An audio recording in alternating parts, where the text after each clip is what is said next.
Hello, dear student. I hope that all of you will be well and safe.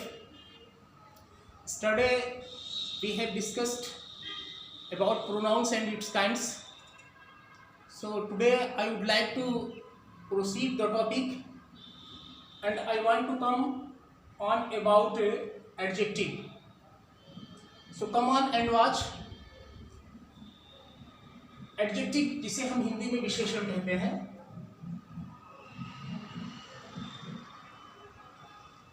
विशेषण या खूबी या quality, ये जितनी भी नाउन्स हैं उन सब में कुछ ना कुछ खूबी या कुछ ना कुछ विशेषताएं मौजूद हैं। अब ये और बात है कि हम उनको देख पाते हैं, उनको ये वेरीफाई कर पाते हैं या नहीं कर पाते हैं, लेकिन जितनी भी दुनिया में चीज़ें आई हैं, जितनी भी वस्तुएं हैं, जितने भी पर्सन्स हैं, सब में कुछ ना कुछ खूबी जरूर पाई जाती है। तो everyone is gifted with some strength. हर एक वस्तु, हर एक पर्सन को ईश्वर ने, गॉड ने कुछ ना कुछ खूबियों से नवाजा है। तो किसी भी वस्तु की या किसी भी पर्सन की जो खूबी होती है, जो क्वालिटी होती है, वो उसकी एडजेक्टिव कहलाती है। एडजेक्टिव ये ऐसा वर्ड होता है जो किसी नाउन के साथ जोड़ दिया जाता है, और जब उसके साथ जोड़ दिया जाता है तो उसकी मीनिंग में पावर बढ़ जाता है या उसकी मीनिंग में पावर कुछ कम भी हो जाता है। यानी कि जैसे एक गाड़ी का एक्सीलेटर होता है, गाड़ी की स्पीड को अगर हम चाहें तो उसे एक्सीलेटर से बढ़ा सकते हैं, और अगर कम करना चाहते हैं तो उसे एक्सीलेटर से हम गाड़ी की स्पीड को कम कर देते हैं। तो यानी इसको एडजेक्टिव को हम यूँ समझ सकते हैं कि ये क्या होता है, किसी भी नाउन की खूबी को या तो बढ़ा देता है या तो फिर घटा देता है। जैसे लिखा है एग्जांपल के तौर पर, Sita is a clever girl, he gave me 5 mangoes, there is a little time for preparation. तो there are 3 sentences on your white board, so I would like to watch these sentences properly. Sita is a clever girl, अगर हम इस clever को यहां से erase कर दें और इतना ही पढ़ें, सीता इज अ गर्ल, तब भी सेंटेंस आपको कंप्लीट हो रहा है। सीता एक लड़की है या सीता लड़की है। लेकिन इसमें जो वर्ड क्लेवर है, अगर इस गर्ल के साथ इसको ऐड कर दिया गया, गर्ल के साथ क्लेवर को ऐड कर दिया गया, तो अब इसकी स्पीड बढ़ गई कि सीता एक सिंपल या साधारण सी लड़की नहीं है, बल्कि उसके अंदर क्या है, चतुराई है, होशियारी है। तो इसलिए यहाँ गर्ल की मीनिंग में क्या हुआ, ये ऐड हो गया। तो कहा गया जो नाउन से पहले ऐड हो जाए और उसकी मीनिंग में कुछ जोड़ दे, यानी उसकी मीनिंग को और बढ़ा दे या उसकी मीनिंग को घटा दे, तो उसे हम क्या कहते हैं, ऐड करने से क्या होता है, उसकी मीनिंग कुछ बढ़ जाती है। तो यहाँ पे Sita is a clever girl, Sita एक होशियार लड़की है। क्लेवर क्या हुआ, इसकी एडजेक्टिव हुआ। हम क्वेश्चन कर सकते हैं, what kinds of girl is Sita, Sita किस तरह की लड़की है। दूसरा, ही गेव मी 5 मैंगोज, उसने मुझे 5 आम दिए। मैंगोज से पहले ऐड हुआ है 5, जोड़ा गया है, तो अब मैंगोज की जो विशेषता है वो क्लियर हो गई है कि जितने आमों की संख्या थी, यहाँ नंबर थी, वो हमारे सामने क्लियर हो गया है कि आमों की जो तादाद थी वो 5 थी। तो इसलिए इस मैंगोज की जो यहाँ पे विशेषण है वो क्या है, वो 5 है। यहाँ हम अगर क्वेश्चन करते हैं, how many mangoes, how many mangoes यानी कितने आम, तो आंसर हमको मिलता है कि 5। अगले में अगर हम देखते हैं, there is a little time for preparation, यानी तैयारी के लिए हमारे पास समय कम है, या there is a little time for preparation. तो अ लिटिल जो है, ये आप ये जो समय है इससे पहले ऐड हो गया है, तो वो लिटिल जो थोड़ा है, थोड़ी की मतलब जो है कन्वे करता है, डिनोट करता है, ये इसकी क्या हो गई, एडजेक्टिव है। हम देखते हैं कि अगर किसी भी वर्ड को नाउन से ऐड कर दिया जाता है, नाउन के साथ जोड़ दिया जाता है, तो उसकी मीनिंग या उसकी स्पीड बढ़ जाती है। तो ऐसे ही वर्ड को हम क्या कहते हैं, एडजेक्टिव कहते हैं। एडजेक्टिव किसी भी नाम के साथ जो भी वर्ड जुड़ता है और उस नाउन की विशेषता को बढ़ा देता हो या उसकी मीनिंग को बढ़ा देता हो, तो उसे ही हम क्या कहते हैं, एडजेक्टिव कहते हैं। एडजेक्टिव के प्रकार से होती हैं, उसकी काइंड्स होती हैं। आइए हम उस पर चर्चा करते हैं। बहुत इजीली आपको अभी समझ में आ जाएगा कि काइंड से एडजेक्टिव क्या है और उसके प्रकार कितने होते हैं, यानी जो भी एडजेक्टिव जितनी भी वस्तुएं पाई जाती हैं वो कितनी तरह की होती हैं, उनको कितने ग्रुप में बांटा गया है, डिवाइड किया है। आइए हम उसको देखते हैं। तो देखते हैं, सबसे पहला है adjective of quality. Adjective of quality यानी गुणवाचक संज्ञा जिसे हम कहते हैं, गुणवाचक विशेषण, सॉरी गुणवाचक विशेषण।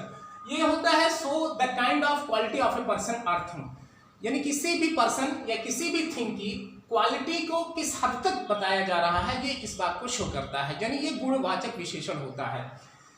इसको हम अगर चाहें तो इसको कैटेगराइज कर सकते हैं, एट्रीब्यूटिवली यूज होता है और प्रेडिकेटिवली भी यूज होता है। यानी कुछ विशेषण इस तरह के होते हैं, गुणवाचक या क्वालिटी को शो करने वाले विशेषण एडजेक्टिव को इस तरह के होते हैं जिनका प्रयोग एट्रीब्यूटिवली होता है और प्रेडिकेटिवली भी होता है। आइए देखते हैं क्या है। The lazy boy was punished. यहाँ एक सेंटेंस लिखा है the lazy boy was punished, यानी जो सुस्त लड़का था उसे पनिश मिला, उसको पनिश किया गया। यहाँ पे लिखा है द बॉय इज लेजी। अब यहाँ पे देखते हैं लेजी यहाँ पर भी लिखा हुआ है इस सेंटेंस में और लेजी यहाँ पर भी आया हुआ है इस सेंटेंस में। दोनों का यूज अलग अलग है। जब बॉय के साथ ये ऐड हुआ है, नाउन के साथ ये ऐड हुआ है, तो ऐसे एडजेक्टिव जो किसी नाउन के साथ ऐड रहती है उस एडजेक्टिव को हम एट्रीब्यूटिव यूज कहते हैं, एट्रीब्यूटिव यूज कहते हैं। और अगर जब वर्ब के बाद वो एडजेक्टिव आती है, जैसे इस सेंटेंस में ईच वर्ब है हमारा और उसके बाद आया है, तो ये हो जाती है प्रेडिकेटिवली यूज, यानी प्रेडिकेट की तरह इसका यूज हुआ है। सब्जेक्ट और प्रेडिकेट हमें पता है। प्रेडिकेट वहां से स्टार्ट हो जाता है किसी भी सेंटेंस का, जहां से हमको सेंटेंस के अंदर वर्ब मिल जाती है, उसके लास्ट तक अगर हम चले जाते हैं एंड पॉइंट तक, वो हमारा क्या होता है, प्रेडिकेट होता है। तो यहाँ हम देखते हैं लेजी की जो प्लेस मिली है, लेजी का जो प्लेस मिला है वो वर्ब के बाद मिला है, इसलिए इसे प्रेडिकेटिव यूज कहेंगे। और लेकिन यहाँ हम देखते हैं इस सेंटेंस में यहाँ पे ये प्रेडिकेट है, इस सेंटेंस का प्रेडिकेट वाज पनिश्ड है, लेकिन यहाँ पे जो लेजी आया है इस प्रेडिकेट के तहत नहीं आया है, प्रेडिकेट के घर में नहीं आया है, बल्कि सब्जेक्ट के घर में आया है जो किसी नाउन के साथ ऐड हुआ है, इसलिए यहाँ पे लेजी क्या है, ये एट्रीब्यूटिव है। यहाँ देखते हैं the new cloth is good, नया कपड़ा अच्छा है।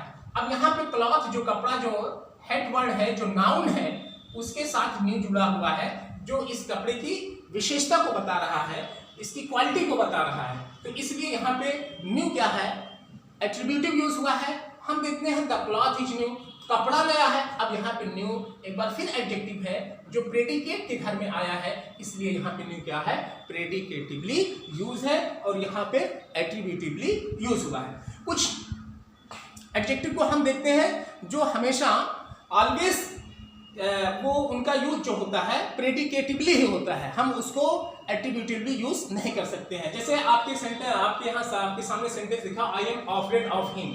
यहाँ पे अफ्रेड ऑफ माने भयभीत हूँ, मैं उससे भयभीत हूँ, मैं उससे डरा हुआ हूँ। तो अफ्रेड ऑफ जो है ये हमारा एडजेक्टिव है जो कहाँ पे आया है, किसके घर में है, प्रेडिकेट के घर में है। यानी इसका प्रयोग, इसका यूज कभी भी हम सब्जेक्ट के घर में नहीं कर सकते हैं, सब्जेक्ट के वर्ग में नहीं कर सकते हैं। यहाँ पे अगला सेंटेंस है he is quite well. Is quite well ये हमारा प्रेडिकेट है, जिसमें ये क्वाइट क्या है, ये हमारा एडजेक्टिव है। तो इसको हम क्या कहेंगे, क्वाइट वेल। ये पूरा एडजेक्टिव है, लेकिन क्वाइट यहाँ इसका क्या हो गया है, ये एडवर्ब हो गया है। यहाँ पे एडजेक्टिव वेल ही माना है, वेल है। ही इज क्वाइट वेल, तो यहाँ पे वेल जो है ये एडजेक्टिव है, तो इसलिए इसका प्रयोग यहाँ पे जो हुआ है वो प्रेडिकेट की तरह हुआ है, प्रेडिकेट के घर में हुआ है, इसलिए इसको हम प्रेडिकेटिवली यूज कहेंगे।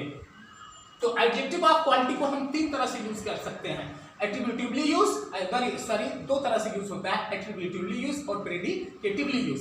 कुछ एडजेक्टिव्स जो किसी वर्ड के साथ ऐड होते हैं और प्रेडिकेट से पहले उनका यूज हुआ होता है, तो उसे हम एट्रीब्यूटिवली कहते हैं। और जो प्रेडिकेट के घर में यानी वर्ब के बाद अगर उनका यूज हुआ है तो उसे हम प्रेडिकेटिवली यूज कहते हैं। आइए आगे चलते हैं, हम देखते हैं अगले काइंड्स ऑफ एडजेक्टिव पे को देखते हैं। अगला है हमारा proper adjective. Proper adjective, proper means निजी, अपना, खुद का। यानी जो which is not shared by all, जिसमें किसी अन्य का किसी दूसरे का शेयर नहीं होता है, उसे ही हम क्या कहते हैं, प्रॉपर कहते हैं। ये एडजेक्टिव ऐसी होती है जो बनी होती है किसी प्रॉपर नाउन से बनी होती है। जैसे इंडिया से आप बनाते हो इंडियन, पाकिस्तान से आप बनाते हो पाकिस्तानीज, जापान से जापानीज, अमेरिका से अमेरिकन, तो फ्रांस से फ्रेंच। तो इस तरह के जो वर्ड होते हैं जो किसी नाउन से बनते हैं उन्हें हम प्रॉपर एडजेक्टिव कहते हैं। इंडियन फार्मर्स और पुअर, भारतीय किसान गरीब हैं। तो यहाँ पे जो इंडियन है ये कौन सी एडजेक्टिव है, इंडियन, ये प्रॉपर एडजेक्टिव है क्योंकि ये इंडिया से बना हुआ है, इंडिया से इंडियन बना है, फ्रांस से यहाँ पे फ्रेंच बना हुआ है। तो प्रॉपर नाउन से जो एडजेक्टिव फॉर्म होती है उस एडजेक्टिव को हम प्रॉपर एडजेक्टिव कहते हैं। एग्जाम्पल के तौर पर इंडिया से इंडियन, फ्रांस से फ्रेंच, पाकिस्तान से पाकिस्तानीज, जापान से जापानीज, अमेरिका से अमेरिकन, एटसेट्रा, ऐसे तमाम एग्जाम्पल आपके सामने आते रहेंगे। आगे हम कंटिन्यू करते हैं। अगला है हमारा डिमॉन्स्ट्रेटिव एडजेक्टिव। डिमॉन्स्ट्रेटिव एडजेक्टिव क्या करता है, ये पॉइंट आउट करता है विच पर्सन और थिंग इज मेंट, यानी किस पर्सन और किस वस्तु के लिए इसका यूज हुआ है, यानी ये संकेत करता है, ये इशारा करता है। ऐसे ही प्रोनाउन को, ऐसे एडजेक्टिव को हम डिमॉन्स्ट्रेटिव कहते हैं, जो डिमॉन्स्ट्रेट करें, जो प्रदर्शन करें, उसे ही हम क्या कहते हैं, डिमॉन्स्ट्रेटिव कहते हैं। इसका यूज डिमॉन्स्ट्रेटिव प्रोनाउन के रूप में भी होता है और डिमॉन्स्ट्रेटिव एडजेक्टिव के रूप में भी होता है। यानी demonstrative this, that, these, those, यही क्या है, 4 डिमॉन्स्ट्रेटिव आपके हैं। दिस, दैट, दीज, दोज को आप डिमॉन्स्ट्रेटिव ही सिर्फ समझो, यही डिमॉन्स्ट्रेटिव एडजेक्टिव भी होते हैं और यही डिमॉन्स्ट्रेटिव प्रोनाउन भी होते हैं। अब इनका यूज किस तरह से होता है, कब ये डिमॉन्स्ट्रेटिव प्रोनाउन बन जाते हैं और कब ये डिमॉन्स्ट्रेटिव एडजेक्टिव बन जाते हैं, यह हमको देखना है। देखते हैं जब ये किसी यही दिस, दैट, दीज, दोज जब ये किसी नाउन के साथ ऐड होते हैं तो ये डिमॉन्स्ट्रेटिव एडजेक्टिव होते हैं। लेकिन जब ये किसी नाउन के साथ इनका यूज नहीं होता है बल्कि इनके बाद हमको मिल जाए, वर्ब मिल जाता है, तो वहां पे वो प्रोनाउन बन जाते हैं। जैसे this boy is stronger than Hari. अब यहाँ पे बॉय से पहले जो दिस आया हुआ है ये बॉय की तरफ इशारा कर रहा है, संकेत कर रहा है, नियरनेस को शो कर रहा है। तो दिस और दिस ये नियरनेस को शो करते हैं, बल्कि दैट और दोज ये क्या होते हैं, ये दूरी को, डिस्टेंस को शो करते हैं। ये सिंगुलर नंबर दोनों है और ये इस दोनों का यूज कैसे होता है, प्लूरल में होता है। तो दिस, दैट ये सिंगुलर नंबर के हैं और दीज और दोज ये प्लूरल नंबर के होते हैं। तो जब इनके साथ कोई नाउन जुड़ा होता है तो उसे हम क्या कहते हैं, डिमॉन्स्ट्रेटिव एडजेक्टिव कहते हैं। और जब इनके साथ वर्ब मिल जाए, तुरंत नाउन ना मिले, तो ये प्रोनाउन बन जाते हैं। This boy is stronger than Hari, ये लड़का क्या है, हरी से ज्यादा ताकतवर है, शक्तिशाली है। दीज मैंगोज आर सोर, ये आम खट्टे हैं। अब यहाँ देखिए प्लूरल में है, दीज का यूज कहाँ है, प्लूरल में हुआ। और दिस बॉय ये क्या है, सिंगुलर में हुआ। दैट बॉय इज, एक बार फिर वो लड़का दूरी के लिए इंडस्ट्रियस मींस मेहनती है, लेबोरियस है, परिश्रमी है।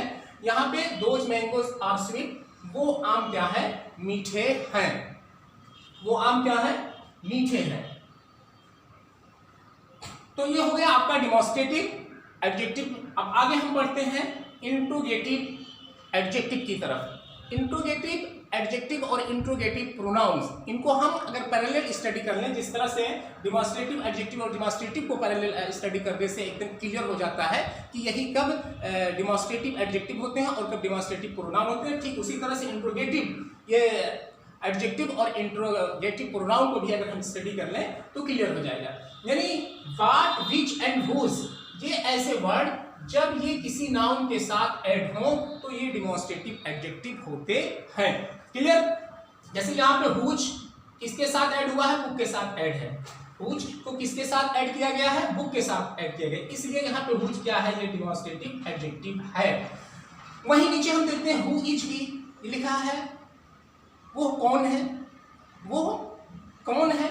तो अब यहाँ पे हु क्या कर रहा है, एक बार फिर क्वेश्चन कर रहा है, लेकिन हु के तुरंत बाद हमको क्या मिल गया, प्रेडिकेट पार्ट मिल गया, कोई नाउन नहीं मिल रहा है। तो इसलिए यहाँ पे क्या है, हु, ये इंट्रोगेटिव प्रोनाउन है। आगे हम देखते हैं व्हाट टाइम इज इट, क्या समय हुआ है। यानी व्हाट, ये जो आपका टाइम है ये एक नाउन है, जो नाउन के साथ व्हाट का यूज हुआ है, इसलिए यहाँ पे व्हाट क्या है आपका, ये एडजेक्टिव है। नीचे वाले सेंटेंस में व्हाट इज द टाइम लिखा है, क्या समय हुआ है, यानी व्हाट के बाद आपको क्या मिला है, वर्ब मिल गया है, इसलिए यहाँ पे व्हाट क्या है, ये प्रोनाउन है। तो वही व्हाट एडजेक्टिव भी है और वही व्हाट क्या है, प्रोनाउन भी है। तो क्लियर हो रहा होगा आपको कि कब इसको हम एडजेक्टिव बोलेंगे और कब इसको हम प्रोनाउन बोलेंगे। जब ये किसी नाउन के साथ जुड़े होते हैं, जैसे यहाँ टाइम एक नाउन है, नाउन के साथ जुड़ा है तो ये एडजेक्टिव हो गया, और यहाँ ये वर्ब तुरंत इसके बाद मिल जा रही है तो ये क्या हो गया है, ये प्रोनाउन हो गया है, यानी सब्जेक्ट की तरह यूज में आया है अकेले ही। विच हाउस इज योर्स, यहाँ एक बार फिर हाउस नाउन है, उसके साथ विच जुड़ा हुआ है, तो इसलिए विच क्या है, यहाँ पर एडजेक्टिव है, क्योंकि ये किसी नाउन के साथ जुड़ा हुआ है। नीचे वाले सेंटेंस में हम देखते हैं विच के साथ कोई एडजेक्टिव नहीं जुड़ी है, इसके बाद हमको वर्ब मिल रहा है, इसलिए विच यहाँ पे क्या है, प्रोनाउन है। तो क्लियर, इंट्रोगेटिव एडजेक्टिव और इंट्रोगेटिव प्रोनाउन क्लियर हो गया हमें। अब आगे हम कंटिन्यू करते हैं अगले पॉइंट को। डियर स्टूडेंट, आगे हम कंटिन्यू करते हैं। अगला पॉइंट हमारा है एडजेक्टिव ऑफ क्वांटिटी। कौन सी एडजेक्टिव, किस तरह के एडजेक्टिव को हम क्वांटिटी कहते हैं, यानी मात्रा सूचक है, ऐसी एडजेक्टिव जो किसी भी नाउन्स की किस हद तक या किस मात्रा तक वो बात को शो कर रहा है, मेंशन कर रहा है, ऐसी एडजेक्टिव को हम एडजेक्टिव ऑफ क्वांटिटी कहते हैं। यानी ये शो करता है how much a thing is meant, यानी किसी भी वस्तु की मात्रा कहाँ तक, किस हद तक, किस दर्जे तक, किस रैंक तक। तो इस तरह के एडजेक्टिव को हम एडजेक्टिव ऑफ क्वांटिटी कहते हैं। जैसे some, much, little, enough, all, no, any, great, whole, sufficient, of, ये सारी एडजेक्टिव जो आपके सामने दिख रही हैं, ये सारी एडजेक्टिव ऑफ क्वांटिटी है। इनसे मात्रा का होना, किसी भी वस्तु की मात्रा प्रकट होती है, क्वांटिटी प्रकट होती है, शो होती है, मेंशन होती है, इसलिए इसे हम क्या कहते हैं, एडजेक्टिव ऑफ क्वांटिटी कहते हैं। जैसे आप कहते हो आई एट सम राइस, मैंने कुछ चावल खाया। अब जो चावल आप खाए हैं वो चावल की मात्रा बता रहा है, यानी सम क्या हो रहा है, क्वांटिटी को बता रहा है। Enough, I have enough food, मेरे पास पर्याप्त मात्रा में भोजन है, यानी भोजन की मात्रा इनफ है, कम नहीं है, यानी जितने भी लोगों को खाने के लिए प्रोवाइड किया गया है वो सब खा लेंगे, फिर भी ऐसा है कि कुछ बच सकता है, इसलिए ऐसी जगह पे हम इनफ का यूज किए हैं। और इनफ क्या करता है, प्रचुरता को शो करता है, अधिकता को प्रकट करता है। तो enough, all, no, any, great, whole, sufficient, of, ये सारी जो एडजेक्टिव आपके सामने दिख रही हैं, ये सब एडजेक्टिव ऑफ क्वांटिटी है। इनसे किसी भी वस्तु की मात्रा का होना प्रकट होता है, उसकी रैंक शो होती है कि किस हद तक वो मात्रा में है, किस मात्रा तक है, कम है या औसत दर्जे की है या बहुत ज़्यादा है। तो इनसे ये मात्रा शो होती है, इसे हम एडजेक्टिव ऑफ क्वांटिटी कहते हैं। देखते हैं एडजेक्टिव ऑफ क्वांटिटी को अगर हम कैटेगराइज करते हैं तो इनको तीन पार्ट में डिवाइड किया गया है। तीन पार्ट में हम इसको डिवाइड कर सकते हैं।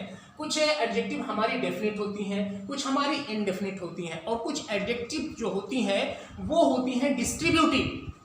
देखते हैं किस तरह से इनका यूज होता है डेफिनेट की तरह। डेफिनेट, निश्चित एडजेक्टिव, निश्चित वो होती है 1 2 3 4 5 6 7 8। अगर इस तरह से हम काउंटिंग करते हुए आगे बढ़ जाए तो उसे हम डेफिनेट और एडजेक्टिव के तहत लाते हैं। और ऐसी एडजेक्टिव को जो 1 2 3 4 5 जिसके आगे, यानी जिस नाउन के साथ 1 2 3 4 5 6 7 8 ऐड होता है, मिला होता है, उसे कार्डिनल एडजेक्टिव कहते हैं।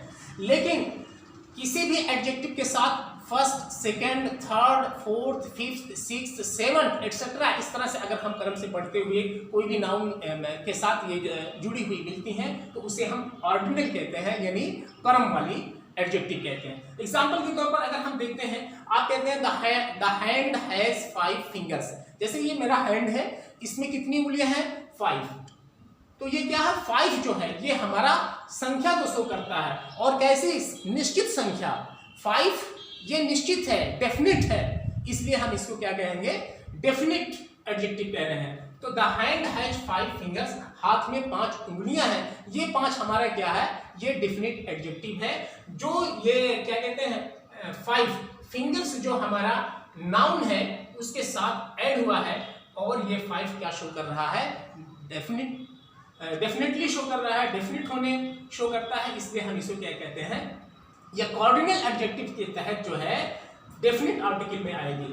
दूसरा अगर कहते हैं he got the second position, उसको दूसरी पोजीशन प्राप्त हुई, वह दूसरी पोजीशन को अचीव किया, तो यहाँ पे पोजीशन जो नाउन है उसके साथ सेकंड ऐड हुआ है, तो ये क्या होता है ऑर्डिनल में जाता है, और ये भी क्या है डेफिनेट है। यानी अगर यूपी बोर्ड के एग्जाम में आप लोग देखते हैं या किसी भी बोर्ड के एग्जाम में किसी को सेकंड पोजीशन मिली है तो सबको उसमें सम्मिलित नहीं किया जा सकता है, इंक्लूड नहीं किया जा सकता। जो भी स्टूडेंट सेकंड पोजीशन पे है वो निश्चित है, वो डेफिनेट है, उनमें किसी दूसरे और स्टूडेंट का शेयर नहीं होता है। तो ऐसे लिए ऐसी कंडीशंस में जो भी एडजेक्टिव यूज में आती हैं उन्हें हम डेफिनेट एडजेक्टिव कहते हैं। First, second, third, fourth, fifth, ये सारी एडजेक्टिव क्या होती हैं, ये ऑर्डिनल के तहत डेफिनेट कहलाती हैं। हम आगे बढ़ते हैं इनडेफिनिट को देखते हैं। इनडेफिनिट न्यूमरल, इनडेफिनिट न्यूमरल क्या होते हैं, न्यूमरल संख्या, नंबर को शो करने वाले। ऑल, नो, मेनी, फ्यू, सम, एनी, ये सब क्या है, ये न्यूमरल के तहत आते हैं। ये इनडेफिनिट आते हैं, इनसे जो है निश्चित होना नहीं पाया जाता है, डेफिनेट होना नहीं पाया जाता है। जैसे ऑल मैन मस्ट डाई, अब ये क्या है, जितने भी आदमी हैं सबको क्या है मरना है, सबको क्या है मरना है। मेनी स्टूडेंट्स वेर एब्सेंट, बहुत सारे विद्यार्थी क्या थे, एब्सेंट थे। तो इनसे जो है डेफिनेट होना नहीं शो हो रहा, बल्कि ये इनकी तादाद जो है, इनकी जो संख्या है वो इनडेफिनिट है। इसलिए ऑल, नो, मेनी, फ्यू, सम, एनी, एटसेट्रा, इस तरह के जो एडजेक्टिव मिलते हैं इनको हम अगर कैटेगराइज करते हैं तो वो इनडेफिनिट ग्रुप में शामिल करते हैं, सम्मिलित करते हैं। ऐसे एडजेक्टिव को हम क्या कहते हैं, इनडेफिनिट न्यूमरल कहते हैं। क्लियर।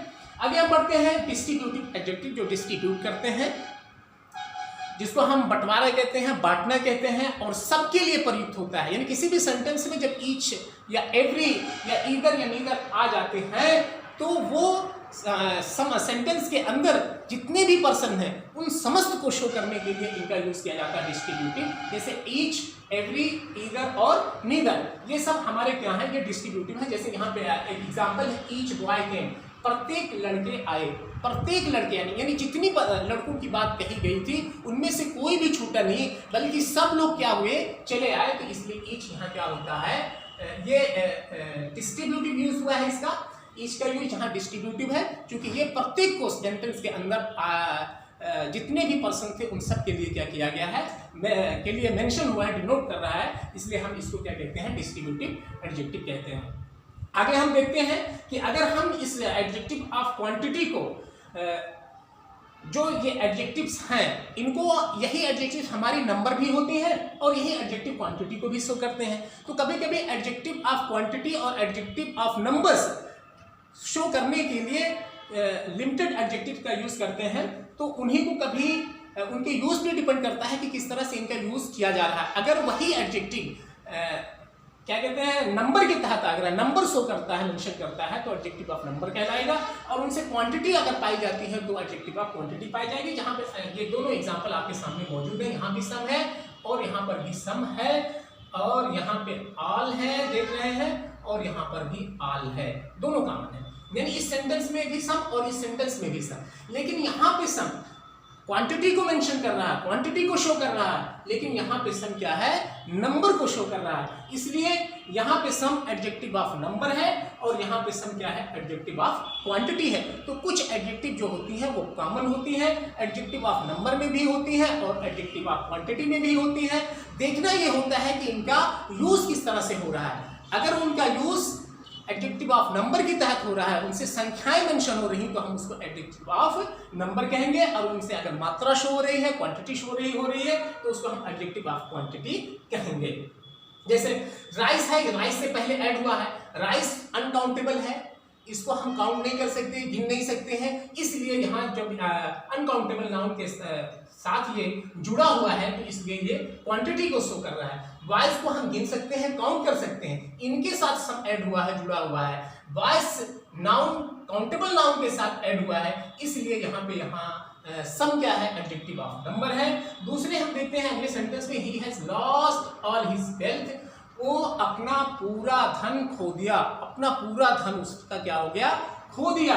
यहाँ देखते हैं ऑल मेन मस्ट डाई, यहाँ पे वेल्थ जो धन है एक बार फिर अनकाउंटेबल नाउन है, अनकाउंटेबल नाउन के साथ आल ऐड हुआ है, इसलिए यह क्वांटिटी मेंशन कर रहा है। और यहाँ पे मेन जो आदमी है इसको हम काउंट कर सकते हैं, गिन सकते हैं, इनके साथ ऐड का ऐड हुआ है, इसलिए यहाँ पे ये नंबर को मेंशन कर रहा है। तो काउंटेबल नाउन के साथ जब वो जुड़ जाते हैं तो नंबर को कहलाते हैं, और क्या कहते हैं अनकाउंटेबल नाउन के साथ अगर वो जुड़े होते हैं तो उनको हम क्वांटिटी के तहत रखते हैं। आइए एक बार और देखते हैं डिस्ट्रीब्यूटिव यूज को थोड़ा सा और डिटेल में जानने की कोशिश करते हैं और इसको पैरेलल थोड़ा सा स्टडी करते हैं, क्योंकि यही इसे कभी एडजेक्टिव कहलाते हैं और कभी प्रोनाउन भी रहते हैं। डिस्ट्रीब्यूटिव एडजेक्टिव भी है ये और डिस्ट्रीब्यूटिव प्रोनाउन है। तो आइए इसको भी हम क्लियर करते हैं कि किस तरह से इसी चीज को हम डिस्ट्रीब्यूटिव प्रोनाउन कहते हैं और कब इसको डिस्ट्रीब्यूटिव एडजेक्टिव कहते हैं। देखते हैं, यहाँ पे ये जो है एडजेक्टिव की तरह इसका यूज हुआ है और यहाँ पे इसका प्रोनाउन की तरह यूज हुआ है। दोनों को पैरेलल स्टडी करते हैं, क्लियर हो जाएगा। अभी ईच बॉय केम, प्रत्येक लड़का आया, ईच ऑफ द बॉयज केम, उनमें से प्रत्येक लड़के आए। देखिए यहाँ पे ईच का यूज एडजेक्टिव की तरह है, क्योंकि ये किसी नाउन के साथ ऐड हुआ है, बॉय जो नाउन है उसके साथ जुड़ा हुआ है। लेकिन यहाँ ईच के बाद हमको क्या मिल रहा है, प्रीपोजिशन मिल रहा है, और उसके बाद हमको प्लूरल नंबर की नाउन मिल रही है। तो जब ऐसी कंडीशन हो तो वहां पे वो क्या बनते हैं, प्रोनाउन बनते हैं। जब प्लूरल नंबर का आपको मिल जाए नाउन और उसके साथ ईच जुड़ा हुआ हो और ऐसे कंडीशंस में प्रीपोजिशन आपको मिलेगी। तो यहाँ पे ईच क्या है, प्रोनाउन है, और यहाँ पे ईच क्या है, आपका एडजेक्टिव है। क्लियर। दूसरे सेंटेंस में नीदर स्टेटमेंट इज ट्रू, कोई भी कथन सही नहीं है, सत्य नहीं है। स्टेटमेंट यहाँ पे नाउन है और उसके साथ नीदर का यूज हुआ है, ऐड हुआ है, जुड़ा हुआ। तो किसी नाउन के साथ जब ऐड होता है तो उसे हम एडजेक्टिव कहते हैं। और यहाँ देखते हैं नीदर का यूज, एक बार फिर प्रीपोजिशन मिला, उसके बाद टू जो है ये प्लूरल नंबर का मिल रहा है, प्लूरल नंबर है, यानी दो तो प्लूरल होता है, वन सिंगुलर होता है। तो पास यानी नीदर ऑफ द टू, दोनों में से कोई नहीं पास हुआ, यानी दोनों दो के दोनों फेल हो गए। तो यहाँ पे नीदर का प्रयोग जो हुआ है, नीदर का जो यूज हुआ है वो प्रोनाउन के तहत हुआ है। क्लियर। तो हम अगर ईच, एवरी, ईदर और नीदर जो डिस्ट्रीब्यूटिव है इनका यूज हम एडजेक्टिव की तरह भी करते हैं और इनका यूज प्रोनाउन की भी तरह होता है। तो कब ये एडजेक्टिव कहलाते हैं और कब ये प्रोनाउन कहलाते हैं, जब ये किसी नाउन के साथ ऐड होते हैं तो ये एडजेक्टिव होते हैं, और जब इसके बाद प्रीपोजिशन मिलने के साथ प्लूरल नंबर का नाउन मिले तो वहां पे वो क्या होते हैं, प्रोनाउन कहलाते हैं। क्लियर। तो I hope that all of you will have understood the adjective and it's numbers very easily. If you have any problem, so you can write me in comment box and I will try to reply you. Thank you.